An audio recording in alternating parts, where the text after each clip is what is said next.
स्वागत है आप सबका फिर से मेरे चैनल पर जिसका नाम है TAG टैली अकाउंट GST। दोस्तों आज की वीडियो में हम सीखेंगे टेली प्राइम सॉफ्टवेयर के न्यू वर्जन 3.0, लेटेस्ट वर्जन 3.0.1 और इसके आगे आने वाले जो वर्जन है उसमें आप IFF यानी इनवॉइस फर्निशिंग फैसिलिटी को फाइल करने के लिए जेसन फाइल किस तरह से क्रिएट करेंगे, किस तरह से जनरेट करेंगे। इसके लिए दोस्तों स्वाभाविक है कि यदि आप IFF फाइल करेंगे तो अपनी GSTR1 रिटर्न क्वार्टरली बेसिस पर फाइल करेंगे और इसके लिए आपने कंपनी फीचर में गए होंगे और कंपनी फीचर में जाने के बाद आपने यहाँ पर सेटिंग कर रखी होगी कि आप अपनी GSTR1 रिटर्न क्वार्टरली बेसिस पर फाइल करेंगे।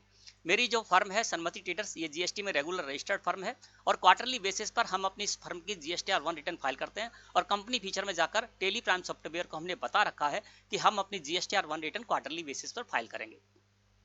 अब जानते हैं कि क्वार्टर के फर्स्ट और सेकंड मंथ के लिए IFF फाइल करने के लिए आप जेसन फाइल किस तरह से जनरेट करेंगे।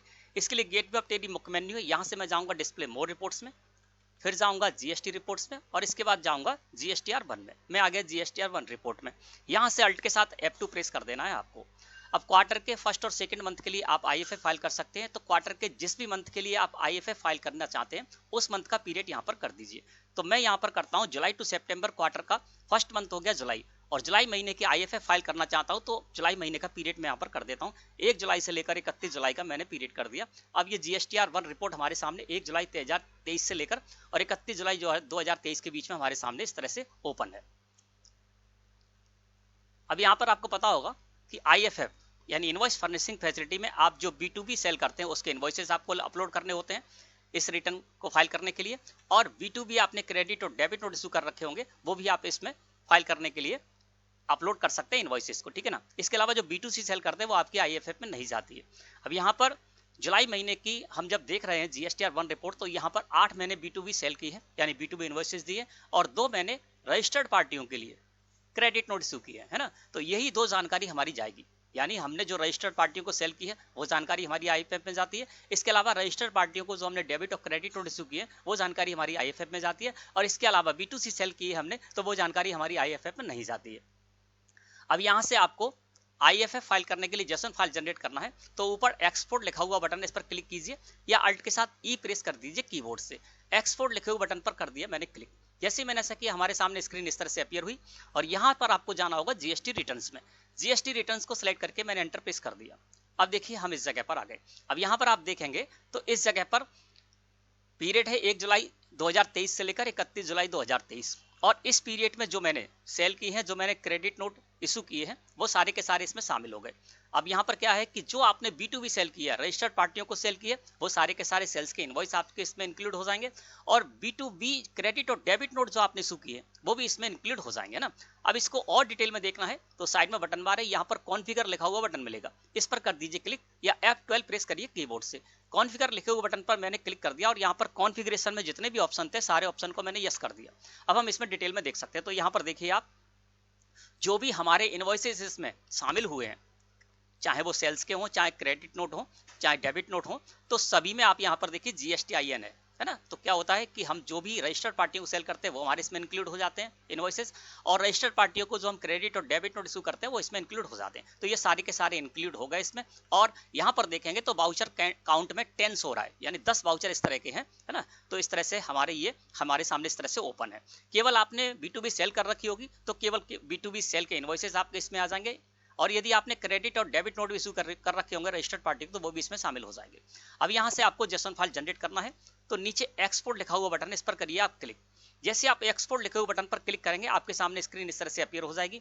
यहाँ पर फाइल फॉर्मेट में जाएंगे तो फाइल फॉर्मेट आप यहाँ पर चेंज कर सकते हैं। इस जगह देखेंगे तो फाइल फॉर्मेट एक्सेल है और मुझे जेसन फाइल जनरेट करना है तो क्या करेंगे आप, साइड में बटन बार है, यहाँ पर फाइल फॉर्मेट लिखा हुआ बटन मिलेगा, इस पर क्लिक कर दीजिए या F8 प्रेस करिए इस फीचर को यूज करने के लिए।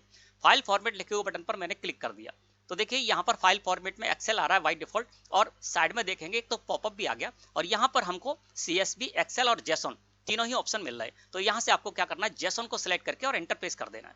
अब देखिए फाइल फॉर्मेट में आप देखेंगे तो ये होगी दोस्तों जेसन, है ना, क्योंकि हम जेसन फाइल जनरेट करने के लिए आए तो फाइल फॉर्मेट में हमने जेसन कर दिया। इसके नीचे देखेंगे तो यहाँ पर export separate file for each section, इसको आपको यस करना होगा। जब भी आप IFF फाइल करने के लिए, जेसन फाइल जनरेट करने के लिए आएंगे तो export separate file for each section, इसको आपको यस करना होगा। और यस करने के लिए आप क्या करेंगे, साइड में बटन बार है, यहाँ पर एक बटन मिलेगा जिस पर लिखा हुआ होगा एक्सपोर्ट सेक्शन वाइज फाइल्स, इस पर क्लिक कर दीजिए या F9 प्रेस करिए, ठीक है ना। तो एक्सपोर्ट सेक्शन वाइज फाइल्स लिखे हुए बटन पर मैंने कर दिया क्लिक, तो ये देखिए यस हो गया, है ना। तो फाइल फॉर्मेट हमने जेसन कर लिया क्योंकि हम जेसन फाइल जनरेट करने के लिए आए थे, और IFF फाइल करने के लिए आए हैं तो export separate file for each section, इसको भी मैंने यस कर दिया। अब फोल्डर पाथ है तो फोल्डर पाथ भी आप यहाँ पर चेंज कर सकते हैं। इसके लिए देखेंगे साइड में बटन बार है, यहाँ पर आपको लिखा हुआ मिलेगा फोल्डर पाथ, इस बटन पर क्लिक करेंगे या F6 प्रेस करेंगे फोल्डर पाथ को चेंज करने के लिए। तो फोल्डर पाथ पर मैंने क्लिक कर दिया। स्पेसिफाई पाथ पर जाएंगे, इसको सिलेक्ट करके एंटर प्रेस करेंगे, पूरा का पूरा पाथ आप यहाँ पर टाइप कर देंगे तो उस पाथ पर, उस लोकेशन पर आपकी जेसन फाइल चली जाएगी। इसके बाद सिलेक्ट फ्रॉम ड्राइव को मैंने सिलेक्ट करके एंटर प्रेस किया, तो यहाँ पर जितनी ड्राइव है वो ड्राइव आपको इस जगह पर देखने लगेंगी और कुछ फोल्डर भी दिखाई देंगे। तो मैं यहाँ पर डी ड्राइव में इसको ले जाना चाहता हूं, तो यहाँ पर मैंने डी ड्राइव को सिलेक्ट कर दिया। अब डी ड्राइव के अंतर्गत मैंने GST जेसन फाइल नेम से एक फोल्डर क्रिएट कर रखा है, उसको यहाँ से सिलेक्ट किया। अब देखिए यहाँ पर फोल्डर पाथ हो गया डी ड्राइव में GST जेसन फाइल, जो हमारा फोल्डर है वो। और अब मुझे क्या करना है, इसको सिलेक्ट करके एंटर प्रेस कर देना है। अब देखिए आपके सामने जो सेटिंग करनी थी वो सेटिंग मैंने कर ली। फाइल फॉर्मेट में जेसन कर लिया क्योंकि मैं जेसन फाइल क्रिएट करने के लिए आया हूँ। IFF फाइल क्रिएट करने के लिए आया हूँ तो एक्सपोर्ट सेपरेट फाइल इस सेक्शन को मैंने यस कर दिया। फोल्डर पाथ में जिस पाथ पर मैं इस जेसन फाइल को ले जाना चाहता हूँ वो लोकेशन भी मैंने यहाँ पर सेट कर दी। अब आपको क्या करना है, एक्सपोर्ट लिखा हुआ बटन है, इसको सेलेक्ट कीजिए और एंटर प्रेस कर दीजिए। इससे होगा ये कि आपकी 2 जेसन फाइल यहाँ पर जनरेट हो जाएंगे, क्योंकि इस पीरियड में मैंने B2B सेल भी की है और B2B क्रेडिट नोट भी इशू की है। तो B2B सेल की अलग एक जेसन फाइल क्रिएट हो जाएगी और B2B क्रेडिट नोट की एक अलग जेसन फाइल क्रिएट हो जाएगी। अब आप क्या करेंगे, IFF फाइल जब फाइल करने के लिए जाएंगे IFF GST पोर्टल पर, तो वहां पर पहले आप B2B सेल वाली जो जेसन फाइल है उसको अपलोड कर दीजिए।